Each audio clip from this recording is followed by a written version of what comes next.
حدثنا أبو اليمان الحكم بن نافع قال أخبرنا شعيب عن الزهري قال أخبرني عبيد الله بن عبد الله بن عتبة بن مسعود أن عبد الله بن عباس أخبره أن أبا سفيان بن حرب أخبره أن هرقل أرسل إليه في ركب من قريش وكانوا تجارا بالشام في المدة التي كان رسول الله صلى الله عليه وسلم ماد فيها أبا سفيان وكفار قريش، فأتوه وهم بإيلياء فدعاهم في مجلسه وحوله عظماء الروم، ثم دعاهم ودعا بترجمانه فقال: أيكم أقرب نسبا بهذا الرجل الذي يزعم أنه نبي؟ فقال أبو سفيان: فقلت: أنا أقربهم نسبا. فقال: أدنوه مني وقربوا أصحابه، فجعلوهم عند ظهره، ثم قال لترجمانه: قل لهم إني سائل هذا عن هذا الرجل، فإن كذبني فكذبوه، فوالله لولا الحياء من أن يأثروا علي كذبا لكذبت عنه. ثم كان أول ما سألني عنه أن قال: كيف نسبه فيكم؟ قلت: هو فينا ذو نسب. قال: فهل قال هذا القول منكم أحد قط قبله؟ قلت: لا. قال: فهل كان من آبائه من ملك؟ قلت: لا. قال: فأشراف الناس يتبعونه أم ضعفاؤهم؟ فقلت: بل ضعفاؤهم. قال: أيزيدون أم ينقصون؟ قلت: بل يزيدون. قال: فهل يرتد أحد منهم سخطة لدينه بعد أن يدخل فيه؟ قلت: لا. قال: فهل كنتم تتهمونه بالكذب قبل أن يقول ما قال؟ قلت: لا. قال: فهل يغدر؟ قلت: لا، ونحن منه في مدة لا ندري ما هو فاعل فيها. قال: ولم تمكنني كلمة أدخل فيها شيئا غير هذه الكلمة. قال: فهل قاتلتموه؟ قلت: نعم. قال: فكيف كان قتالكم إياه؟ قلت: الحرب بيننا وبينه سجال، ينال منا وننال منه. قال: ماذا يأمركم؟ قلت: يقول: اعبدوا الله وحده ولا تشركوا به شيئا، واتركوا ما يقول آباؤكم، ويأمرنا بالصلاة والصدق والعفاف والصلة. فقال للترجمان: قل له سألتك عن نسبه فذكرت أنه فيكم ذو نسب، فكذلك الرسل تبعث في نسب قومها. وسألتك هل قال أحد منكم هذا القول فذكرت أن لا، فقلت: لو كان أحد قال هذا القول قبله لقلت رجل يأتسي بقول قيل قبله. وسألتك هل كان من آبائه من ملك فذكرت أن لا، قلت: فلو كان من آبائه من ملك قلت رجل يطلب ملك أبيه. وسألتك هل كنتم تتهمونه بالكذب قبل أن يقول ما قال فذكرت أن لا، فقد أعرف أنه لم يكن ليذر الكذب على الناس ويكذب على الله. وسألتك أشراف الناس اتبعوه أم ضعفاؤهم؟ فذكرت أن ضعفاءهم اتبعوه وهم أتباع الرسل. وسألتك أيزيدون أم ينقصون؟ فذكرت أنهم يزيدون، وكذلك أمر الإيمان حتى يتم. وسألتك أيرتد أحد سخطة لدينه بعد أن يدخل فيه؟ فذكرت أن لا، وكذلك الإيمان حين تخالط بشاشته القلوب. وسألتك هل يغدر؟ فذكرت أن لا، وكذلك الرسل لا تغدر. وسألتك بما يأمركم؟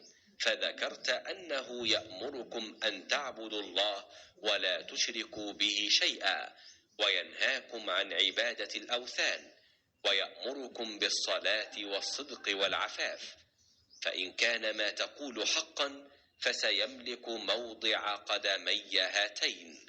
وقد كنت أعلم أنه خارج، ولم أكن أظن أنه منكم، فلو أني أعلم أني أخلص إليه لتجشمت لقاءه، ولو كنت عنده لغسلت عن قدميه. ثم دعا بكتاب رسول الله صلى الله عليه وسلم الذي بعث به دحية إلى عظيم بصرى، فدفعه إلى هرقل فقرأه، فإذا فيه: بسم الله الرحمن الرحيم، من محمد عبد الله ورسوله إلى هرقل عظيم الروم، سلام على من اتبع الهدى، أما بعد، فإني أدعوك بدعاية الإسلام، أسلم تسلم، يؤتك الله أجرك مرتين، فإن توليت فإن عليك إثم الأريسيين.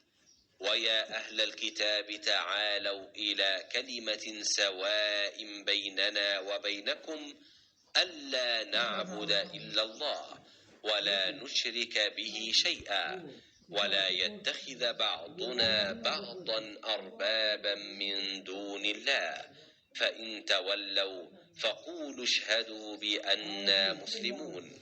قال أبو سفيان: فلما قال ما قال وفرغ من قراءة الكتاب كثر عنده الصخب وارتفعت الأصوات وأخرجنا. فقلت لأصحابي حين أخرجنا: لقد أمر أمر بن أبي كبشة، إنه يخافه ملك بني الأصفر، فما زلت موقنا أنه سيظهر حتى أدخل الله علي الإسلام. وكان ابن الناطور صاحب إيلياء وهرقلس قفا على نصارى الشام يحدث أن هرقل حين قدم إيلياء أصبح يوما خبيث النفس، فقال بعض بطارقته: قد استنكرنا هيئتك. قال ابن الناطور: وكان هرقل حزاء ينظر في النجوم، فقال لهم حين سألوه: إني رأيت الليلة حين نظرت في النجوم ملك الختان قد ظهر، فمن يختتن من هذه الأمة؟ قالوا: ليس يختتن إلا اليهود، فلا يهمنك شأنهم، واكتب إلى مداين ملكك فيقتلوا من فيهم من اليهود. فبينما هم على أمرهم أتي هرقل برجل أرسل به ملك غسان يخبر عن خبر رسول الله صلى الله عليه وسلم. فلما استخبره هرقل قال: اذهبوا فانظروا أمختتن هو أم لا؟ فنظروا إليه فحدثوه أنه مختتن، وسأله عن العرب فقال: هم يختتنون. فقال هرقل: هذا ملك هذه الأمة قد ظهر. ثم كتب هرقل إلى صاحب له برومية وكان نظيره في العلم، وصار هرقل إلى حمص، فلم يرم حمص حتى أتاه كتاب من صاحبه يوافق رأي هرقل على خروج النبي صلى الله عليه وسلم وأنه نبي، فأذن هرقل لعظماء الروم في تذكرة له بحمص، ثم أمر بأبوابها فغلقت، ثم اطلع فقال: يا معشر الروم، هل لكم في الفلاح والرشد وأن يثبت ملككم فتبايعوا هذا النبي؟ فحاصوا حيصة حمر الوحش إلى الأبواب فوجدوها قد غلقت. فلما رأى هرقل نفرتهم وأيس من الإيمان قال: ردوهم علي. وقال: إني قلت مقالتي آنفا أختبر بها شدتكم على دينكم، فقد رأيت. فسجدوا له ورضوا عنه، فكان ذلك آخر شأن هرقل. رواه صالح بن كيسان ويونس ومعمر عن الزهري.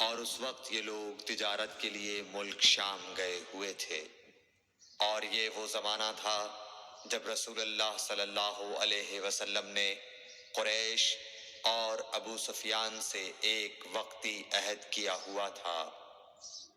جب ابو سفیان اور دوسرے لوگ ہرقل کے پاس ایلیا پہنچے جہاں ہرقل نے دربار طلب کیا تھا، اس کے گرد روم کے بڑے بڑے لوگ، علماء، وزراء و امراء بیٹھے ہوئے تھے۔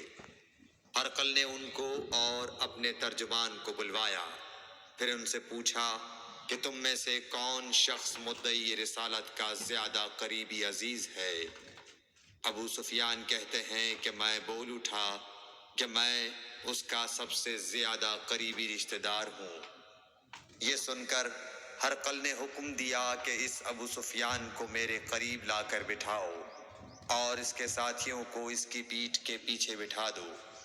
پھر اپنے ترجمان سے کہا کہ ان لوگوں سے کہہ دو کہ میں ابو سفیان سے اس شخص یعنی محمد صلی اللہ علیہ وسلم کے حالات پوچھتا ہوں۔ اگر یہ مجھ سے کسی بات میں جھوٹ بول دے تو تم اس کا جھوٹ ظاہر کر دینا۔ ابو سفیان کا قول ہے کہ خدا کی قسم اگر مجھے یہ غیرت نہ آتی کہ یہ لوگ مجھ کو جھٹلائیں گے تو میں آپ صلی اللہ علیہ وسلم کی نسبت ضرور غلط گوئی سے کام لیتا۔ خیر، پہلی بات جو ہرقل نے مجھ سے پوچھی وہ یہ کہ اس شخص کا خاندان تم لوگوں میں کیسا ہے؟ میں نے کہا وہ تو بڑے اونچے عالی نسب والے ہیں۔ کہنے لگا اس سے پہلے بھی کسی نے تم لوگوں میں ایسی بات کہی تھی؟ میں نے کہا نہیں۔ کہنے لگا اچھا اس کے بڑوں میں کوئی بادشاہ ہوا ہے؟ میں نے کہا نہیں۔ پھر اس نے کہا بڑے لوگوں نے اس کی پیروی اختیار کی ہے یا کمزوروں نے؟ میں نے کہا نہیں، کمزوروں نے۔ پھر کہنے لگا اس کے تابعدار روز بڑھتے جاتے ہیں یا کوئی ساتھی پھر بھی جاتا ہے؟ میں نے کہا نہیں۔ کہنے لگا کیا اپنے اس دعویٰ نبوت سے پہلے کبھی کسی بھی موقع پر اس نے جھوٹ بولا ہے؟ میں نے کہا نہیں، اور اب ہماری اس سے صلح کی ایک مقررہ مدت ٹھہری ہوئی ہے، معلوم نہیں وہ اس میں کیا کرنے والا ہے۔ ابو سفیان کہتے ہیں میں اس بات کے سوا اور کوئی جھوٹ اس گفتگو میں شامل نہ کر سکا۔ ہرقل نے کہا کیا تمہاری اس سے کبھی لڑائی بھی ہوئی ہے؟ ہم نے کہا کہ ہاں۔ بولا پھر تمہاری اور اس کی جنگ کا کیا حال ہوتا ہے؟ میں نے کہا لڑائی ڈول کی طرح ہے، کبھی وہ ہم سے میدان جنگ جیت لیتے ہیں اور کبھی ہم ان سے جیت لیتے ہیں۔ ہرقل نے پوچھا وہ تمہیں کس بات کا حکم دیتا ہے؟ میں نے کہا وہ کہتا ہے کہ صرف ایک اللہ ہی کی عبادت کرو، اس کا کسی کو شریک نہ بناؤ، اور اپنے باپ دادا کی شرک کی باتیں چھوڑ دو، اور ہمیں نماز پڑھنے، سچ بولنے، پرہیزگاری اور صلہ رحمی کا حکم دیتا ہے۔ یہ سب سن کر پھر ہرقل نے اپنے ترجمان سے کہا کہ ابو سفیان سے کہہ دے کہ میں نے تم سے اس کا نسب پوچھا تو تم نے کہا کہ وہ ہم سے عالی نسب ہے، اور پیغمبر اپنی قوم میں عالی نسب ہی بھیجے جایا کرتے ہیں۔ میں نے تم سے پوچھا کہ دعویٰ نبوت کی یہ بات تمہارے اندر اس سے پہلے کسی اور نے بھی کہی تھی تو تم نے جواب دیا کہ نہیں۔ تب میں نے اپنے دل میں کہا کہ اگر یہ بات اس سے پہلے کسی اور نے کہی ہوتی تو میں سمجھتا کہ اس شخص نے بھی اسی بات کی تقلید کی ہے جو پہلے کہی جا چکی ہے۔ میں نے تم سے پوچھا کہ اس کے بڑوں میں کوئی بادشاہ بھی گزرا ہے تو تم نے کہا کہ نہیں۔ تو میں نے دل میں کہا کہ ان کے بزرگوں میں سے کوئی بادشاہ ہوا ہوگا تو کہہ دوں گا کہ وہ شخص اس بہانے اپنے آباء و اجداد کی بادشاہت اور ان کا ملک دوبارہ حاصل کرنا چاہتا ہے۔ اور میں نے تم سے پوچھا کہ اس بات کے کہنے یعنی پیغمبری کا دعویٰ کرنے سے پہلے تم نے کبھی اس کو دروغ گوئی کا الزام لگایا ہے؟ تم نے کہا کہ نہیں۔ تو میں نے سمجھ لیا کہ جو شخص آدمیوں کے ساتھ دروغ گوئی سے بچے وہ اللہ کے بارے میں کیسے جھوٹی بات کہہ سکتا ہے۔ اور میں نے تم سے پوچھا کہ بڑے لوگ اس کے پیرو ہوتے ہیں یا کمزور آدمی؟ تم نے کہا کمزوروں نے اس کی اتباع کی ہے، تو دراصل یہی لوگ پیغمبروں کے متبعین ہوتے ہیں۔ اور میں نے تم سے پوچھا کہ اس کے ساتھی بڑھ رہے ہیں یا کم ہو رہے ہیں؟ تم نے کہا کہ وہ بڑھ رہے ہیں، اور ایمان کی کیفیت یہی ہوتی ہے حتیٰ کہ وہ کامل ہو جاتا ہے۔ اور میں نے تم سے پوچھا کہ آیا کوئی شخص اس کے دین سے ناخوش ہو کر مرتد بھی ہو جاتا ہے؟ تم نے کہا نہیں۔ تو ایمان کی خاصیت بھی یہی ہے، جن کے دلوں میں اس کی مسرت رچ بس جائے وہ اس سے لوٹا نہیں کرتے۔ اور میں نے تم سے پوچھا کہ آیا وہ کبھی عہد شکنی کرتے ہیں؟ تم نے کہا نہیں۔ پیغمبروں کا یہی حال ہوتا ہے، وہ عہد کی خلاف ورزی نہیں کرتے۔ اور میں نے تم سے کہا کہ وہ تم سے کس چیز کے لیے کہتے ہیں؟ تم نے کہا کہ وہ ہمیں حکم دیتے ہیں کہ اللہ کی عبادت کرو، اس کے ساتھ کسی کو شریک نہ ٹھہراؤ، اور تمہیں بتوں کی پرستش سے روکتے ہیں، سچ بولنے اور پرہیزگاری کا حکم دیتے ہیں۔ لہٰذا اگر یہ باتیں جو تم کہہ رہے ہو سچ ہیں تو ان قریب وہ اس جگہ کا مالک ہو جائے گا کہ جہاں میرے یہ دونوں پاؤں ہیں۔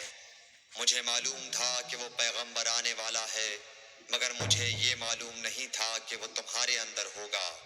اگر میں جانتا کہ اس تک پہنچ سکوں گا تو اس سے ملنے کے لیے ہر تکلیف گوارا کرتا۔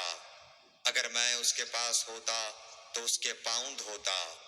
ہرقل نے رسول اللہ صلی اللہ علیہ وسلم کا وہ خط منگایا جو آپ نے وحیہ کلبی رضی اللہ تعالیٰ عنہ کے ذریعے حاکم بصرہ کے پاس بھیجا تھا، اور اس نے وہ ہرقل کے پاس بھیج دیا تھا۔ پھر اس کو پڑھا تو اس میں لکھا تھا، اللہ کے نام کے ساتھ جو نہایت مہربان اور رحم والا ہے۔ اللہ کے بندے اور اس کے پیغمبر محمد صلی اللہ علیہ وسلم کی طرف سے یہ خط ہے شاہ روم کے لیے۔ اس شخص پر سلام ہو جو ہدایت کی پیروی کرے۔ اس کے بعد میں آپ کے سامنے دعوت اسلام پیش کرتا ہوں۔ اگر آپ اسلام لے آئیں گے تو دین و دنیا میں سلامتی نصیب ہوگی، اللہ آپ کو دوہرا ثواب دے گا، اور اگر آپ میری دعوت سے روگردانی کریں گے تو آپ کی رعایا کا گناہ بھی آپ ہی پر ہوگا۔ اور اے اہل کتاب، ایک ایسی بات پر آ جاؤ جو ہمارے اور تمہارے درمیان یکساں ہے، وہ یہ کہ ہم اللہ کے سوا کسی کی عبادت نہ کریں اور کسی کو اس کا شریک نہ ٹھہرائیں، اور نہ ہم میں سے کوئی کسی کو خدا کے سوا اپنا رب بنائے۔ پھر اگر وہ اہل کتاب اس کتاب سے منہ پھیر لیں تو مسلمانوں، تم ان سے کہہ دو کہ تم مانو یا نہ مانو، ہم ایک خدا کے اطاعت گزار ہیں۔ ابو سفیان کہتے ہیں، جب ہرقل نے جو کچھ کہنا تھا کہہ دیا اور خط پڑھ کر فارغ ہوا تو اس کے ارد گرد بہت شور و غوغا ہوا، بہت سی آوازیں اٹھیں اور ہمیں باہر نکال دیا گیا۔ تب میں نے اپنے ساتھیوں سے کہا کہ ابو کبشہ کے بیٹے حضرت صلی اللہ علیہ وسلم کا معاملہ تو بہت بڑھ گیا۔ دیکھو تو اس سے بنی اصفر روم کا بادشاہ بھی ڈرتا ہے۔ مجھے اس وقت سے اس بات کا یقین ہو گیا کہ حضور صلی اللہ علیہ وسلم ان قریب غالب ہو کر رہیں گے، حتیٰ کہ اللہ نے مجھے مسلمان کر دیا۔ راوی کا بیان ہے کہ ابن ناطور ایلیا کا حاکم ہرقل کا مصاحب اور شام کے نصارہ کا لاٹ پادری بیان کرتا تھا کہ ہرقل جب ایلیا آیا ایک دن صبح کو پریشان اٹھا تو اس کے درباریوں نے دریافت کیا کہ آج ہم آپ کی حالت بدلی ہوئی پاتے ہیں، کیا وجہ ہے؟ ابن ناطور کا بیان ہے کہ ہرقل نجومی تھا، علم نجوم میں وہ پوری مہارت رکھتا تھا۔ اس نے اپنے ہم نشینوں کو بتایا کہ میں نے آج رات ستاروں پر نظر ڈالی تو دیکھا کہ ختنہ کرنے والوں کا بادشاہ ہمارے ملک پر غالب آ گیا ہے۔ بھلا اس زمانے میں کون لوگ ختنہ کرتے ہیں؟ انہوں نے کہا کہ یہود کے سوا کوئی ختنہ نہیں کرتا، سو ان کی وجہ سے پریشان نہ ہو۔ سلطنت کے تمام شہروں میں یہ حکم لکھ بھیجیے کہ وہاں جتنے یہودی ہوں سب قتل کر دیے جائیں۔ وہ لوگ انہی باتوں میں مشغول تھے کہ ہرقل کے پاس ایک آدمی لایا گیا جسے شاہ غسان نے بھیجا تھا۔ اس نے رسول اللہ صلی اللہ علیہ وسلم کے حالات بیان کیے۔ جب ہرقل نے سارے حالات سن لیے تو کہا کہ جا کر دیکھو وہ ختنہ کیے ہوئے ہے یا نہیں۔ انہوں نے اسے دیکھا تو بتلایا کہ وہ ختنہ کیا ہوا ہے۔ ہرقل نے جب اس شخص سے عرب کے بارے میں پوچھا تو اس نے بتلایا کہ وہ ختنہ کرتے ہیں۔ تب ہرقل نے کہا کہ یہی محمد صلی اللہ علیہ وسلم اس امت کے بادشاہ ہیں جو پیدا ہو چکے ہیں۔ پھر اس نے اپنے ایک دوست کو رومیہ خط لکھا اور وہ بھی علم نجوم میں ہرقل کی طرح ماہر تھا۔ پھر وہاں سے ہرقل حمص چلا گیا۔ ابھی حمص سے نکلا نہیں تھا کہ اس کے دوست کا خط اس کے جواب میں آ گیا۔ اس کی رائے بھی حضور صلی اللہ علیہ وسلم کے ظہور کے بارے میں ہرقل کے موافق تھی کہ محمد صلی اللہ علیہ وسلم واقعی پیغمبر ہیں۔ اس کے بعد ہرقل نے روم کے بڑے آدمیوں کو اپنے حمص کے محل میں طلب کیا اور اس کے حکم سے محل کے دروازے بند کر لیے گئے۔ پھر وہ اپنے خاص محل سے باہر آیا اور کہا، اے روم والو، کیا ہدایت اور کامیابی میں کچھ حصہ تمہارے لیے بھی ہے؟ اگر تم اپنی سلطنت کی بقا چاہتے ہو تو پھر اس نبی صلی اللہ علیہ وسلم کی بیعت کر لو اور مسلمان ہو جاؤ۔ یہ سننا تھا کہ پھر لوگ وحشی گدھوں کی طرح دروازوں کی طرف دوڑے، مگر انہیں بند پایا۔ آخر جب ہرقل نے اس بات سے ان کی یہ نفرت دیکھی اور ان کے ایمان لانے سے مایوس ہو گیا تو کہنے لگا کہ ان لوگوں کو میرے پاس لاؤ۔ جب وہ دوبارہ آئے تو اس نے کہا، میں نے جو بات کہی تھی اس سے تمہاری دینی پختگی کی آزمائش مقصود تھی، سو وہ میں نے دیکھ لی۔ تب یہ بات سن کر وہ سب کے سب اس کے سامنے سجدے میں گر پڑے اور اس سے خوش ہو گئے۔ بالآخر ہرقل کی آخری حالت یہی رہی۔ صحیح بخاری حدیث نمبر 7۔